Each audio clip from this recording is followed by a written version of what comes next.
아담을 돕는 배필이라는 제목으로 함께 말씀을 나누겠습니다. 오늘 본문은 주로 결혼이나 가정에 대한 이야기를 할 때 많이 목사님들이 나누는 본문인 걸로 알고 있습니다. 지금까지 이 본문을 제가 깊이 있게 본 적이 없었던 것 같습니다. 그래서 넘어갈까 하다가 이번 주에 18절부터 25절까지를 좀 깊이 있게 봤는데 제가 생각했던 거하고 좀 많이 다르다는 걸 알게 되었습니다. 우리는 하나님께서 아담에게 가정을 이루게 하시고 또 자녀를 낳게 하는 이게 결혼에 대한 이야기인 줄로 알았습니다. 네, 그보다 더 깊은 이야기가 사실 오늘 18절부터 25절까지입니다. 18절에 보니까 하나님께서 아담이 혼자 있는 것이 좋지 아니하다라고 생각하셔서 돕는 배필을 짓겠다라고 이야기를 합니다. 여기서 돕는 배필이란 말은 배필은 나와 딱 맞는 사람 이런 뜻이에요. 나와 딱 맞는. 그래서 한국 단어로 굳이 번역하자면 짝 뭐 이런 뜻이겠죠. 그래서 돕는이라는 이야기는 말 그대로 돕는 자.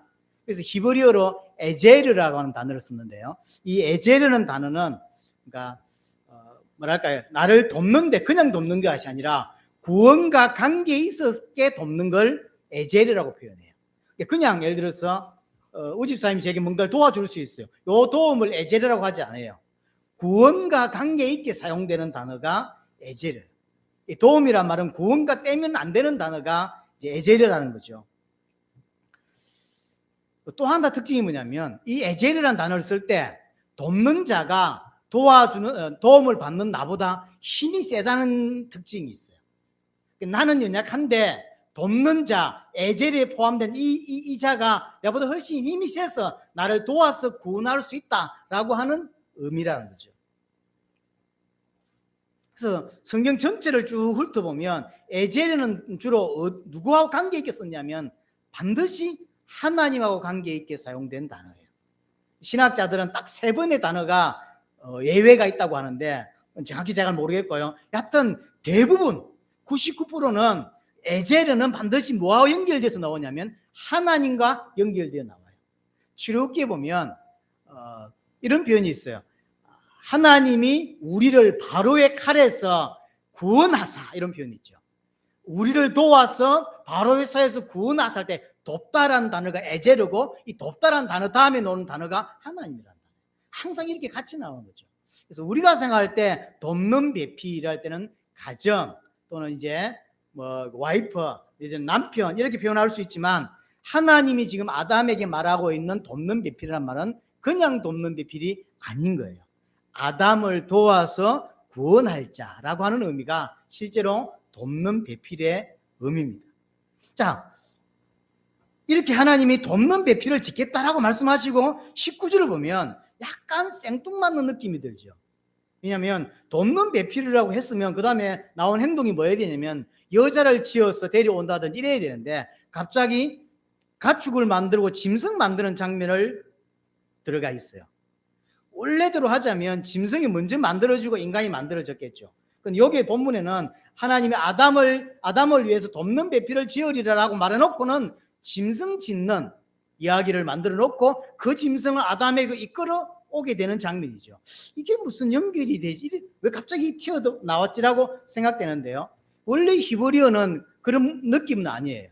하나님이 아담을 위해서 돕는 배필을 지으리라 해놓고는 동물들을 짓고 그 지은 동물을 아담에게 이끌어오는 장면이죠. 그래놓고 아담에게 네 배필이 어디 있나 찾아라라고 하는 거예요. 20절 마지막에 보면 어떻게 되어 있냐면 돕는 배필이 없으므로 라고 했죠. 정확한 번역은 뭐냐면 돕는 배필을 찾지 못하였으므로예요. 그러니까 이해되시죠? 그러니까 하나님이 그냥 돕는 배필을 지으리라 이렇게 말해놓고 짐승을 짓는 장면으로 표현하는 게 아니라 짐승을 짓고 그 데린 짐승을 아담에게로 이끌어오는 거예요. 아담은 뭐 해야 되죠? 그 안에서 돕는 배필을 찾는 거예요. 근데 없어요. 짐승인데 짐승은 내 돕는 배필이 아니란 말이죠. 대신 이름을 지어줍니다. 이름을 짓는다는 이야기는 소유권, 통치권을 의미하는 것이고 나의 관리의 대상, 정복의 대상이라고 하는 거예요. 처음 하와가 만들어졌을 때 창세기 2장에서는 하와를 하와라고 부르지 않습니다. 여자 이렇게 표현하죠. 이름이 없어요. 근데 창세기 3장에 타락하고 나서 아담은 여자에게 이름을 지어주죠. 하와이라고 이렇게. 그럼 벌써 아담이 생각하는 여자의 위치를 그렇게 생각하는 거죠. 관리의 대상, 통제의 대상, 정복의 대상이라고 생각하는 것이지, 하나님과 나와 함께 도와서 하나님의 뜻을 이룰 자라고 생각하고 있지 않는 거죠. 타락하고 난 이후부터 그 생각이 들어온 거예요. 여하튼 2장에서는 하와를 하와라고 부르지 않습니다. 그냥 여자예요. 동등함. 그래서 짐승 이름을 지어주고 돕는 배필을 찾지 못합니다. 당연히 없죠. 그러고 나니까 하나님이 두 번째 행동을 하시는데, 그게 뭐냐면 아담을 잠들게 하고 갈비뼈를 취해서 이제 여자를 만들게 됩니다. 이 장면이 뭐가 똑같냐면 19절하고 똑같은 장면이에요. 하나님이 짐승을 만들어 놓고 그걸 아담에게 이끌어 오듯이 여자를 만들어 놓고 그대로 이끌어 오는 거예요. 이 장면이 똑같은 장면이에요. 짐승을 탁 끌어오더니 해봐봐, 돕는 배필이 있는지 봐. 아담이 그 짐승 하나하나 이름을 다 지어주면서 그 속에서는 배필을 찾지 못하죠. 두 번째, 하나님이 여자를 만들어 데려오니까 그 여자를 보고 뼈 중에 뼈, 살 중에 살이다. 자기에서 나가는 걸 알았는지 뼈 중에 뼈다 이렇게. 그래서 뭐 단테가 그랬나요? 이 지구상의 최고의 무슨 연애사다 이렇게 이야기를 했는데요.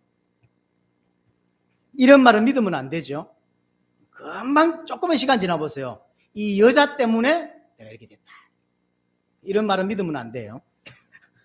여하튼 그래서 이제 여자를 보고 아담은 내 돕는 배필이다 이렇게 생각하는 거죠.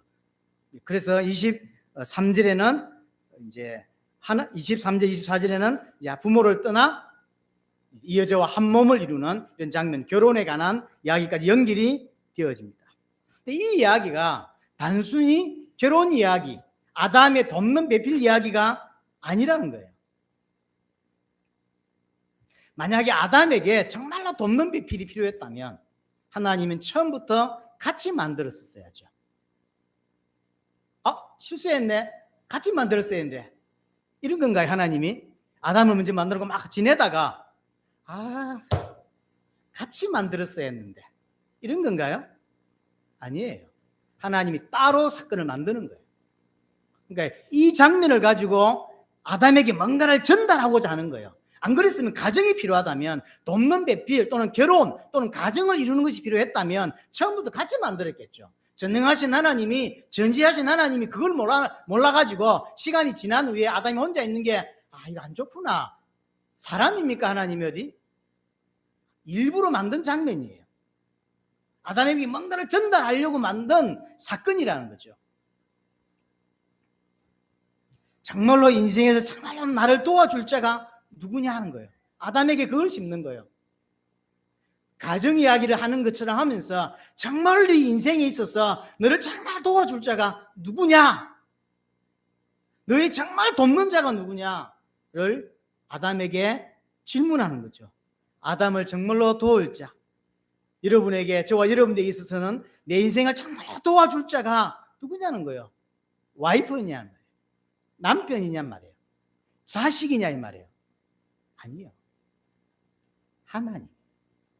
이야기를 하고 싶은 거예요. 안 그랬으면 처음부터 만들어서 같이 만들었겠죠. 하나님이 사건을 일부러 만드시고 가정 이야기를 하는 것처럼 하면서 정말로 너를 도울 자, 정말로 네 인생에 필요한 도움자 누구냔 말이에요. 하나님이라는 거예요. 와이프가 아닙니다. 뼈 중에 뼈가 아니에요. 하나님이라는 이야기죠.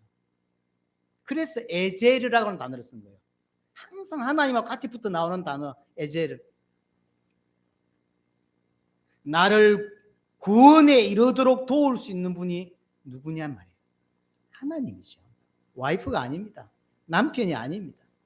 이 땅을 살아감에 있어서도 서로 협력할 수 있는 건 있지만 정말로 내 인생에 진짜 필요한 것은 와이프가 내지는 남편이 줄 수 없습니다. 내게 정말로 필요한 구원과 내게 정말로 필요한 하나님의 은혜는 하나님만이 주실 수 있는 거예요. 그래서 이 사건을 통하여 나의 정말 도움은 하나님밖에 없다는 사실을 아담에게 전달하고 이제 우리에게 말하고 있는 거죠. 가정에 관한 이야기가 아니라는 거죠. 그러면 왜 아담이 이게 깨달음이 필요했냐는 거예요. 아담의 상태가 어떤 상태냐면 분명히 죄를 창세기 2장은 아담이 죄를 가지고 있지 않는 상태, 죄를 짓지 않는 상태. 그렇다고 아담이 완전한 자냐? 생각해 봐야 돼요. 죄가 없는 상태는 분명합니다. 그렇다고 해서 아담이 완전한 자냐는 거예요. 만약에 완전한 자라면 새하늘과 새 땅에서 하나님과 영원히 함께하고 영원한 생명을 가지고 함께 다스릴 자로 완전하게 거듭났다면, 완전한 자가 되었다면 언약은 필요하지 않았었겠죠. 언약을 주고 약속을 주고 그걸 이행하게 한다고 하는 것은 아담을 계속 뭔가를 성장시키게 해야 되는 뭐가 있다는 거죠. 아담은 분명히 죄인은 아닙니다. 그러나 그렇다고 해서 하나님과 함께 영원히 다스릴 수 있는 완벽한 자로, 완전한 자로 그런 존재이냐? 그것도 아니라는 거죠. 의인도 아니지만 그렇다고 죄인도 아닌, 그걸 신학자들은 그래서 중립적인 단계, 중립적인 관계 이렇게 표현을 합니다. 우리는 그까지 모른다 할지라도, 그래서 아담은요 죄를 지을 수도 있고 죄를 안 지을 수도 있는 상태예요. 약간 불완전한 상태예요. 만약에 죄를 지으면 영원한 행벌로 빠질 수도 있고, 또 죄를 짓지 않으면 하나님과 영원히 함께 할 수 있는 그런 자리로 올라갈 수 있는 그런 약간 어중중한 자리, 중립적인 상태가 지금 아담의 상태죠. 지금 아담 이후, 지금 아담이 창세기 3장에서 타락한 이후에 그 이후에 인간의 상태는 어떤 상태입니까? 죄를 가지고 태어나는 상태, 죄인일 수밖에 없는 상태. 그래서 죄를 지을 수밖에 없고, 그래서 영원한 행벌을 당할 수밖에 없는 상태. 예수를 그리스도로 믿음으로 구원을 받았고 새 하늘과 새 땅에 하나님의 나라에 들어간 우리의 상태는 어떤 상태입니까? 죄가 없는 상태, 죄가 해결된 상태, 이제 영원히 하나님과 함께 할 수 있는 상태, 그 상태가 된 거죠. 달라요. 그래서 죽을 수 없는, 영원한 행배를 갈 수 없는 그런 상태죠. 그러나 분명히 지금의 아담의 상태는 그렇지 않습니다. 죄인은 아니지만 그렇다고 해서 온전하고 완전한 자도 아니라는 거죠. 그래서 하나님과 영원한 생명을 가지고 영원히 함께 살 수 있는 상태로 가야 하는 상태입니다. 지금. 그래서 언약이라는 걸 주는 거예요. 테스트를 하는 거죠. 18절 다 한번 보겠습니다. 18절에 보면 여호와 하나님이 이르시되 사람이 혼자 사는 것이 좋지 아니하니, 이제 처음으로 좋지 않다는 표현이 나왔습니다. 이 좋지 않다는 표현은 부정적인 개념으로 쓴 건 아닙니다. 지금 아담의 상태보다 훨씬 좋은 상태가 존재한다는 의미예요. 그러니까 지금까지 하나님이 심히 좋았다는 이야기를 많이 해왔는데 갑자기 부정적인 단어가 나왔어요. 좋지 않은 상태. 이걸 죄인의 상태 내지는 타락한 상태라고 설명할 필요는 없는 것 같습니다. 좋지 않다는 상태는 지금보다 훨씬 좋은 상태가 기다리고 있는 거예요. 거기에 비해서 이 상태는 좀 좋지 않은 상태죠. 그래서 아담의 상태를 말하는 거예요. 하나님 보실 때 아담의 상태가 온전치 못한 부분이 있다는 거예요. 자, 온전하다. 내가 온전하게 되었다라고 의미는 뭘까요? 하나님과 영원히 함께 할 수 있는 상태를 말해요. 그러나 지금은 그렇지 않습니다. 지금의 아담은 죄를 지을 수도 있고 죄를 짓지 않을 수도 있는 약간 불안한 상태, 불완전한 상태입니다. 자, 저 여러분들 구원을 받았다라고 표현을 쓰는데, 구원받았다는 의미는 뭐죠? 구원받았다는 의미는 죄의 문제가 해결됐다는 이야기고, 그렇겠죠? 그리고 죄를 지을 수 없는 상태, 아까도 말했지만 영원히 죽을 수 없는 상태가 되는 걸 구원받았다라고 말합니다.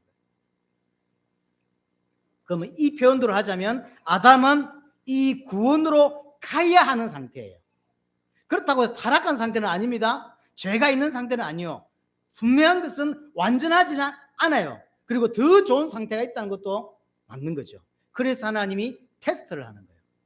언약을 맺어서 이행하는지 안 하는지를 보는 거죠. 그 말은 성장해야 되고 자라가야 되는 부분이 아담에게 있다는 이야기예요. 분명히 아담은 아까 기도에 말했지만 인간은 굉장히 특별한 존재입니다. 그 어떤 것과 비교할 수 없는 아주 특별한 존재가 인간입니다. 하나님과 똑같은 존재요, 왕이요, 하나님의 아들이요. 그게 인간입니다. 이 인간하고만 하나님의 언약을 맺습니다. 그게 창세기 2장 16절, 17절입니다. 그 언약을 맺는 이유가 뭐냔 말이에요. 하나님께서 왜 인간을 그렇게 만들고 언약을 맺냔 말이에요. 하나님과 영원히 함께 할 수 있는 존재로 만들기 위해서요. 지금의 아담의 상태는 죄가 있는 상태는 아니지만 그렇다고 해서 하나님과 영원히 영원한 생명을 가지고 살 수 있는 상태는 또한 아닙니다. 그래서 하나님과 영원히 함께 할 수 있는 존재로 완성되는 것을 보고 구원이라고 표현합니다. 완성되는 것. 자, 우리가 예수를 그리스도로 믿음으로 구원이 완성이 되나요? 아니죠. 구원의 시작인 거죠. 이해됐습니까? 예수를 그리스도로 믿으면 구원이 완성된 게 아니라 구원의 완성은 천국이에요. 구원이 시작이에요. 뭐가 필요하죠? 성장이 필요하고 자람이 필요한 거예요. 아담에게도 이게 필요했어요. 하나님의 형상이었고 왕이었고 아들이었어요. 그러나 그게 완전하진 않습니다. 새하늘과 새 땅에서 하나님과 영원히 동체할 수 있는 자로 자라가야 되고 완성되어 가야 되고 성장해 가야 되는 게 지금 아담의 위치예요. 그래서 테스트를 거치는 거예요. 그래서 이 테스트가 어느 일정 기간에만 있는 거예요. 영원히 테스트가 계속되었을 거다. 그래서 선악과라는 걸 지정해 놓고는 그걸 따먹을 때까지 계속 쳐다보고 있는 그런 상태는 아니란 말이에요. 어느 기간에만 테스트가 진행돼요.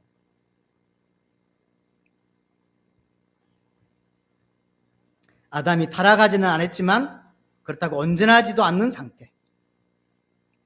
아직 아담은 영원히 하나님과 함께 살 수 있는 상태는 분명히 아니라는 거죠. 죄를 지을 수 있고 하나님을 떠날 수 있는 상태임이 분명합니다. 자, 중요한 건 이 상태를 아담이 알았을까라는 거예요. 개인적인 생각으로는 몰랐다. 왜 몰랐을까요? 죽음이 없는 시대에. 지금 아담이 창조된 이후에 죽음이라는 건 없었어요. 그러니까 아담이 죽음이라는 개념이 없어요. 그리고 하나님이 지금 나와가지고 함께 하고 있어요. 그리고 왕이요. 그리고 하나님의 대리 통치자로 그렇게 살고 있어요. 구원이 필요하다. 하나님의 은혜가 필요하다. 성장이 필요하다. 이렇게 느꼈을까요? 못 느낍니다. 제 친구 중에 하나가 초등학교 1학년 때부터 해가지고 고등학교 1학년 때까지 1등을 한 번도 안 내주고 살았대요. 2등이 뭔지를 모르고 살았어요. 내하고 딱 반대죠. 이놈이 고등학교 2학년이 딱 됐는데 시험을 쳤는데 반에서 3등인가 4등 했대요. 엄청 울었다더라고. 근데 우리가 미친놈 아이가 이랬는데. 그러니까 반에서 3등 했단 말은 전교에서 거의 몇십 등이 됐죠. 그럼 전국에서 몇천 번대가 되는 거예요. 몇백 번 있어. 내보다 공부 잘하는 애가 이렇게 많구나라는 걸 그때 처음 알았대요. 우리는 처음부터 알았는데. 아담은 정말 하나님의 은혜가 필요해. 구원이 필요해. 더 성장해야 돼. 하나님을 더 닮아가야 되라고 생각을 할 수가 없었을 것 같아요. 왜냐면 죽음이라는 게 있습니까? 뭐 그렇잖아요. 사람들이 이렇게 묻습니다. 왜 아담이 동산 중앙에 선악을 알게 하는 나무도 있었고 생명나무도 있었죠. 근데 생명나무에 왜 관심을 가지지 않았을까? 왜 생명나무를 처음부터 안 따먹었을까? 왜 그럴까요? 관심이 없었어요. 죽음이라는 게 있어야 생명에 관심이 있는 거지. 죽음도 없지, 하나님과 함께하지, 왕이지. 지금 모자란 게 뭐가 있어요? 자기 생각에. 그러니까 저런 생명나무는 그렇게 갇히지도 않고요. 제 개인적인 생각인데 이 생명나무는 결국 누구를 의미하는 거죠? 예수 그리스도를 의미해요. 이사야 53장에 보면 오실 메시아에 대한 예언 중에서 어떤 표현이냐면 흠모할 만한 아무런 모습을 갖추고 있지 못하다 그랬어요. 사람들이 얼굴을 돌린다 이랬어요. 못생겼다는 이야기죠. 실제로 이 땅에 오셨던 예수 그리스도는 영화 보면 얼마나 잘생겼는지 모릅니다. 머리를 쫙 날리면서 잘생긴 비호를 썼잖아요. 그게 포스가 있어요. 그래서 바람아 잠잠하라 이렇게 포스가 다 있는 거예요. 근데 실제 그랬을까? 저는 반대라고 생각합니다. 아주 키도 짤딸망하고 아주 못생기고, 왜냐하면 흠모할 만한 가치가 전혀 예수님에게 안 나타난 거예요. 그래야 돼요. 그래야 되는 거예요. 왜냐하면 예수님에 대한 표현이 이사야 53장에 그렇게 되어 있거든요. 사람이 흠모할 만한, 딱 사람이 보고 포스가 느껴지고 사람이 좋아하고 따를 만한 조금도 갖추지 않고 오신 거예요. 일부러. 복음은 그렇게 오거든요. 복음은 좋게 오는 게 아니에요. 그래서 결혼할 때도 여자들이 이쁘게 생긴 분들, 잘생긴 분들은 주의를 해야 돼요. 얼굴 보고 오기 때문에. 진짜 내면을 보고 오지 않습니다.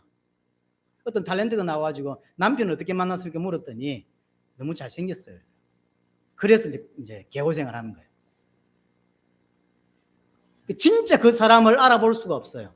그러니까 예수님이 그런 모습일 거고 생명나무 열매는 그랬을 거예요. 그런데 선악을 알게 하는 나무는 어떻게 표현됐죠? 보암직도 하고 먹음직도 하고 지혜롭게 할 만큼 탐스럽다 그랬죠. 생명나무는 전혀 관심이 안 가요. 오직 선악을 알게 하는 그 나무가 유독 다 먹고 싶어. 저거 정말 맛있겠다라고 느낄 수밖에 없는 거예요. 아담은 자기의 상태가 정확하게 보여지지 않았다고 보여져. 자, 아담에게 돕는 배필을 짓겠다라고 하시면서 만든 이 사건을 통해서 하나님이 이루시는 첫 번째 계획이 뭐냐면, 정말로 아담을 도울 자는 하나님밖에 없다는 사실을 깨닫게 하는 거예요. 이스라엘은 이 하나님밖에 없다는 사실을 깨닫게 하기 위해서 많은 제도들을 만들죠. 안식일 제도도 그런 것이고, 또 뭐 제도들이 있잖아요. 할례 같은 것도 마찬가지죠. 또는 성찬이라든가 세례라든가 이런 것도 마찬가지예요. 세례를 받으면 더 오래 삽니까? 성찬을 하면 훨씬 더 건강해집니까? 그런 것도 아니요. 아무것도 아니요. 그냥 상징이에요, 상징. 근데 그런 제도를 계속 장치를 만들어 놓고 계속 하나님만 바라보게 만드는 거예요. 그 중에 하나가 할례잖아요. 그럼 할례를 하면 사람들이 자꾸 이제 육신적으로 해석하는데 건강해진다, 질병이 없어지고. 하나님 계획은 질병과 관계없어요. 우리의 언약을 몸에다 새겼다라고 신약에는 쓰고 있거든요. 할례는 남자아이의 그 표피를 이렇게 자르는 건데, 그걸 어떻게 표현했냐면 흉터를 만들어서 잊지 않게 만든다는 거죠. 제가 말씀드렸잖아요. 지금도 제 왼손에 여기서 어디까지 흉터 자국이 있어요. 볼 때마다 제가 생각하고 무슨 사건인지를 알죠. 그거예요. 볼 때마다 그때를 기억하는 거죠. 여러분들에게 어떤 몸에 상처가 있거나 절대 잊을 수 없는 어떤 일이 있지 않나요? 제가 낚시하러 갔다가 물에 들어갔다가 걸어 나온 적이 있거든요. 제가 그날 죽는 줄 알았어요. 죽으면 이래서 오는구나. 수영을 못해 걸어 나와야 되는데 다행스럽게 걸어서 나오긴 했어요. 그때 이후로 지금까지 물을 안 들어가죠. 물을 멀리합니다. 왜냐하면 그 사건이 너무 강하게 이렇게 물 하면 그거예요. 괜히 낚시 안 된다고 뛰어들었다가 친구들이 뛰어드니까 나도 뛰어들었는데 친구들은 수영을 할 줄 아는, 나는 수영 못한다는 생각을 못한 거죠. 같이 뛰어들었다가 내 혼자 걸어 나왔거든요. 그를 이후 지금까지 수영장 이런 거 싫어합니다. 애들이 어릴 때도 저 수영장 갈 때 난 밖에 서 있기만 했어요. 물 싫어해요. 그래서 낚시도 싫어하고 잘 산에 가는 걸 좋아하지 낚시 싫어합니다. 그게 딱 들어와 있단 말이에요. 왜 그런 걸 만드냐고. 할례 그게 뭐 몸에 좋은 것도 아니고 뭐 대단히 뭐 유익한 것도 아니에요. 안식일 지킨다 그것이 건강에 성찬식을 하면 건강해지고 그런 것도 아니란 말이에요. 왜 그걸 하죠? 계속 하나님을 바라보게 만드는 장치란 말이에요. 같이 만들면 될 걸 따로 만들어 가지고 아담에게 사건을 만든 거죠. 그래서 그 사건을 통해서 결혼이라고 하는 가정을 이루는 사건을 통해서 나의 참 도움은 이 여자가 아니라 하나님이시다라는 것을 깨닫게 하기 위한 사건이라는 거죠. 나를 돕는 배필, 내 인생을 정말 도울 수 있는 배필은 하나님밖에 없어요. 그래서 에제르. 아담은 이 돕는 배필을 이해했을까? 근데 이해는 했는데 육신적으로 이해한 것 같아요. 하나님이 아담에게 창세기 1장 28절에 생육하고 번성하여 땅에 충만하라고 했는데 이건 혼자 할 수가 없는 거죠. 아무 생각해도. 근데 갑자기 하나님이 돕는 배필을 준다고 하니까 이 두 개를 연결시켜서 생육하고 번성하려고 하니까 내 혼자는 할 수는 없고 그래서 여자를 만들어주는 것 같다. 이렇게 이해한 거죠. 그래서 하와를 보는 순간, 여자를 보는 순간 누구 말도 속된 말로 뿅 갔어요. 뼈 중에 뼈요, 살 중에 살이라. 이 사건에서 뭘 볼 수 있냐면 아담이 창세기 3장 사건이 우연하게 일어난 사건이 아니라는 걸. 벌써 죄를 지을 수 있는 이런 그 요소를 지금 죄는 아니지만 충분히 가지고 있어요. 자기의 상태를 잘 모르는 거죠. 정말로 진짜 아담을 도울 자는 여호와 하나님밖에 없다는 사실입니다. 저와 여러분들의 인생에 있어서 정말로 도울 자는, 가정은 필요하지만 내 인생을 정말 도와줄 자는 하나님밖에 없습니다. 그래서 성경에 구약성에 특별히 많이 나오는데요. 하나님을 어떻게 설명하냐면 하나님은 나의 도움이시오, 하나님은 나의 구원이시오, 하나님은 나의 산성이시오, 하나님은 나의 방패시오. 왜 그렇게 나올까요? 그 이야기가 계속 나와요. 똑같은 말이에요. 지금 아담에게 가정을 이루는 장면과 하나님이 다른 사람들에게 나는 너희의 방패다, 나는 너희의 산성이 된다, 나는 너희의 도움이다, 나는 너희의 구원이 된다 라는 이야기를 계속하는 거 있죠. 그건 아담 사건하고 같은 이야기예요. 그래서 아담의 가장 큰 실수는 뭐냐면 내가 어떤 상태인지를 정확하게 모른다는 거죠. 모르니까 내게 정말로 필요한 게 뭔지를 모르는 거죠. 그러니까 내가 필요한 건지 뭔지를 모르니까 나를 도와줄 자가 누구인지도 몰라요.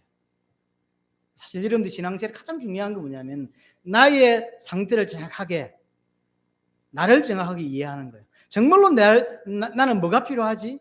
여러분 뭐가 필요합니까? 아파트입니까? 하나님입니까? 정확히 봐야 돼요. 그리고 내가 뭐가 필요한지 봐야 누가 그걸 줄 수 있는지 그 다음에 알 수 있어요. 내가 필요하다는 걸 못 느끼기 때문에 그 다음 단계로 못 가는 거죠. 아담의 가장 큰 실수는 자기가 어떤 상태에 있는지를 깊이 있게 못 봤다. 왜냐하면 필요한 걸 못 느낄 수밖에, 죽음이 있는 것도 아니고, 그렇죠. 그래서 모를 수밖에. 그래서 사단의 가장 큰 전략 중에 하나가 뭐냐면 여러분의 상태를 잊게 만들어요. 어떤 사람은 하나님 계속 부르다가도 어느 정도 문제가 해결되면 어느 순간 자연스럽게 이제 잊어버리게 되죠. 갈급하지 않게 되죠. 그래서 어떤 면에서 여러분들에게 뭔가를 하나님이 갈급하도록 계속 가시를 만들어주는 건 어떤 면에서 중요합니다. 바울이 하나님께 너무 힘들었던가 봐요. 3번을 간절히 기도했다고 하죠. 이 가시를 없애달라고. 하나님이 이야기합니다. 네 은혜가 네게 족하다. 하나님이 바울을 크게 쓰시기 위해서 가시를 계속 뭔가를 주는 거예요. 여러분들 일평생 기도해도 안 되는 가시 같은 게 있어요. 그게 자식일 수도 있고, 그게 성공일 수도 있고, 그게 건강일 수도 있고, 그게 인간관계일 수도 있습니다. 근데 다른 거는 응답이 되는 것 같은데 어떤 부분은 응답이 안 됩니다. 지지리도 안 되는. 하나님 이렇게까지 이런 생각이 들 수 있는 하나님이 주시는 은혜의 사인이죠. 왜냐하면 그걸 줘야 그 사람은 자꾸 하나님께 무릎 꿇게 되는 거예요. 평안한 게 꼭 좋은 것만은 아닙니다. 사건 없이 지나가는 것이 꼭 좋은 게 아니에요. 그렇죠?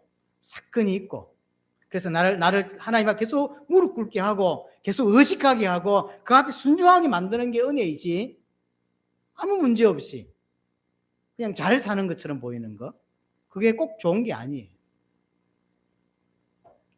여러분에게 좋지 않은 사건이 터져야 된다는 이야기를 하고 싶은 게 아니라 계속 하나님 앞에 무릎 꿇을 수 있는 자, 하나님을 인정할 수 있는 자가 되어야 된다는 거예요.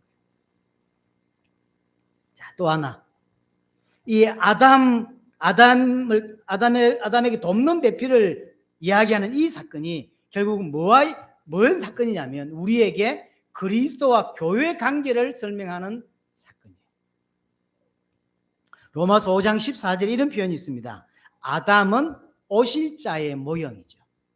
분명히 아담 이야기는 1차적으로 그냥 아담 이야기예요. 그러나 그것은 우리에게는, 지금 이 시대를 사는 우리에게는 아담 이야기가 아니라는 거죠. 그리스도에 관한 이야기예요. 왜냐하면 아담 이야기를 성경에 기록한 이유는 바울이 뭐라고 표현하냐면 오실 자의 표상으로 기록해놨다, 모형으로 기록해놨다라고 하는 거죠. 그래서 성경은 잘 보시면 가끔씩 팩트보다 그 일로 인하여 일어난 그 일로 인하여 구원에 관하여 기록한 것이 성경이죠. 그래서 어떤 건 팩트라든가 그 자체에 대해서 별로 성경은 관심 있게 기록하지 않습니다. 창조 별로 하나님은 당신이 만드셔서 그런 것도 있겠지만 별로 창조에 대한 여러분들이 궁금해하는 것들을 하나도 기록하지 않으셨어요. 그 창조 사건을 통해서 딴 이야기를 하고 싶어 하는 거죠. 그렇죠. 그래서 창세기 가지고 창조 이야기 안 나옵니다. 그렇죠. 성경은 구원에 관한 이야기예요. 구원에 관한 책인 거죠. 아담은 그리스도의 모양이라면 오늘 하나님이 두 번째로 만든 인간 여자는 그 그리스도의 신부가 되는 교회 이야기. 우리에게 교회 이야기를 하고 있는 거죠. 신랑 되신 그리스도와 그의 신부된 교회. 그 이야기가 오늘 창세기 2장 이야기예요, 사실. 그래서 그리스도와 신부인 교회가 하나가 되고 한 몸을 이루는, 오늘 창세기 2장 마지막 부분을 통해서 우리 그 이야기를 하는 거죠. 우리 교회. 네. 하나님이 교회를 만들기 위해서 아담을 깊이 잠들게 합니다. 이 깊이 잠들었다라는 이야기는 피곤해서 골아떨어졌다는 개념이 아닙니다. 깊이 잠들었다는 이야기는 죽음을 이야기하는 거예요. 심판을 이야기하는 단어가 깊이 잠들었다는 거죠. 아담을 깊이 잠들었다, 이 말은 죽음에 이르기까지 이게 갔다는 거죠. 성경은 죽은 상태를 뭐라고 표현하죠? 잠든다라고. 사도행전 7장에 스데반이 순교합니다. 60절이니까 마지막 절에 보면 스데반이 잔이라. 그래서 죽음은 특별히 기독교인의 죽음, 구원받은 자의 죽음은 죽음이라고 표현하지 않아요. 잔다라고 표현하죠. 하나님이 아담을 잠들게 하셨다고 하는 것은 죽게 하셨다, 심판하셨다라는 거죠. 하나님께서 예수 그리스도를 깊이 잠들게 하신 사건이 있습니다. 그게 십자가 사건이죠. 십자가 사건. 십자가에서 제 자체가 되게 하시고 하나님의 심판을 당하게 하시고 죽게 만드십니다. 예수님의 죽음은 모든 인류의 죄를 짊어진 하나님의 심판의 모습인 거죠. 옆구리에서 물과 피를 쏟으심으로 인간의 모든 죄를 담당하셨습니다. 예수님의 옆구리에 물과 피를 쏟으심으로 뭐가 탄생하냐면 교회가 탄생하는 거예요. 그래서 예수님이 십자가에 죽으신 이후에 3일 만에 부활하시고 그것을 붙잡고 시작된 게 마가다락방의 교회인 거예요. 그래서 아담을 깊이 잠들기 위해서 여자를 태어나게 하는 것과 예수 그리스도를 깊이 잠들기 위해서 교회를 탄생시키는 것이 같이 가는 거예요. 그래서 아담은 갈비뼈라고 했고 예수님은 옆구리라고 그랬어요. 그래서 여자는 뭘 의미한다고 그랬죠? 교회를 의미한다. 우리는 신부라 그랬어요. 아담이 깊이 잠들매 그 옆구리에서 이거 옆구리를 통하여 교회가 탄생되는 이야기입니다. 이는 앞으로 일어날 아담에게 이야기하자면, 아담으로 보자면 수천 년 후에 있을 일을 예표해 놓은 거죠. 예수님의 죽음을 통하여 그 옆구리를 통하여 창조된 것이 교회라고 하는 거죠. 그래서 오늘 본문 이야기는 두 번째로 아담 하와 이야기가 아닙니다. 아담과 여자 이야기가 아닙니다. 그리스도와 교회에 관한 이야기라는 거죠. 우리가 이해하기 힘든 몇 가지 부분들이 있어요. 특별히 그게 시대의 문화였다라고 보기는, 치부하기는 어려운, 해석하기 어려운. 바울이 성경에서 교회 이야기를 쓰면서 대표적으로 에베소서 5장에 보면 교회에 대해 쭉 쓰면서 여자들은 순종해라 뭐 이런 표현을 쓰죠. 그보다 더 심한 게 디모데전서 2장 11절인데 여자는 순종하고 배우고 가르치지 말라라고 표현했어요. 여자는 교회에서 가르치면 안 된대. 그래서 전 세계 교회 중에서 좀 보수라고 말하는 교회들은 여자 안수를 안 줍니다. 여자는 가르치지 말라고 했다고 했어. 근데 자기들 교회 가보면요, 여자 전사님 더 많아요. 가르치지 말라며. 근데 여자 전사님들은 왜 더 많이 쓰냐고. 그러니까 자기 마음대로 해석하는. 고린도전서 14장 34절에도 여자는 교회에서 잠잠하라. 그들에게는 말하는 것이 허락되지 않았다라고 바울이 썼어요. 이걸 어떻게 이해하죠? 이거 어떻게 해석하죠? 그게 지금 교회에서 여자는 가르치면 안 된다, 교회에서 여자는 설교하면 안 된다, 그런 이야기가 아니에요. 바울은 창세기 2장 이야기를 이해했다는 거죠. 그리스도께서 교회에서 가르쳐야 된다라는 거 말이에요. 이해되죠? 여자가 교회에서 가르치면 안 된다라고 하는 이야기가 아니라 여자는 교회예요. 교회가 그리스도를 가르치면 안 된단 말이에요. 그리스도께서 우리에게 가르침을 주셔야지 우리가 그리스도를 가르치면 안 된다는 거죠. 그래서 그분 앞에 잠잠해라 라는 이야기죠. 그리스도로부터 교회로 은혜가 내려오는 것이고 그리스도부터 교회로 진리가 내려오는 거예요.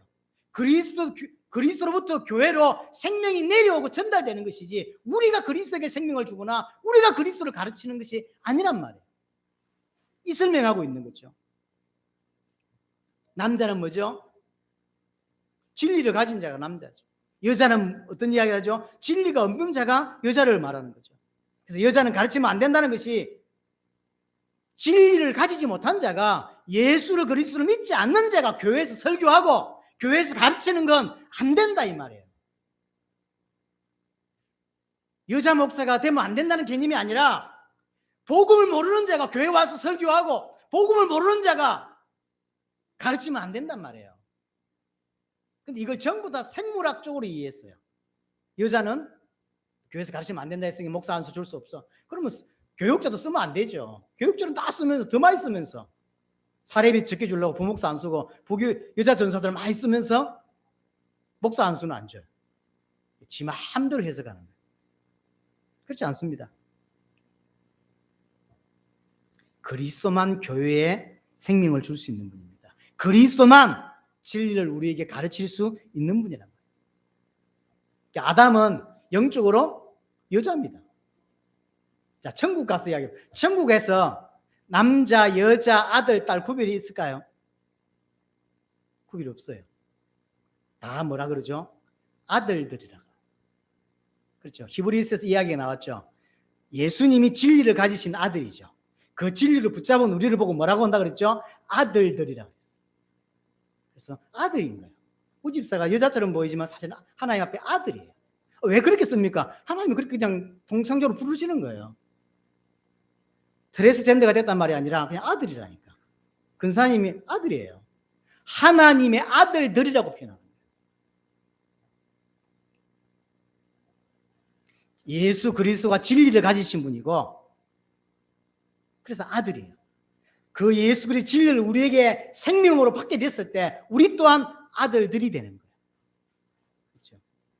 그래서 아담에게 돕는 배필을 짓는 이야기는 첫 번째로는 정말로 나를 도울 자가 누구냐를 가르치기 위함이고 두 번째로는 그리스도와 교회 관계를 설명하는 장면이에요.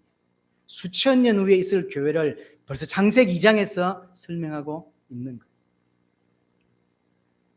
신부인 교회 우리 그리고 신랑인 예수 그리스도와 온전히 하나가 되고 한 몸을 이루어서 주의 뜻을 이루는 것, 그것이 우리가 해야 될 일인 것이죠. 여러분에게 오늘 창세기 2장 18절부터 25절 이 이야기를 통해서 정말로 여러분들에게 정확한 답이 되기를 바랍니다. 정말로 나의 도움이 누구인지, 내 인생에 정말로 바라볼 자가 누구인지, 내가 누구를 붙잡아야 될지를 깨닫게 되기를 바라고, 두 번째, 이 이야기가 그리스도와 우리의 관계의 이야기라는 거죠. 그래서 신부인 우리, 신부인 교회가 그리스도와 어떻게 연합하고 어떻게 하나가 되고 한 몸을 이루어야 되는 것인지 여러분의 깊이 있게 계시가 되고 또 은혜가 되기를 바랍니다.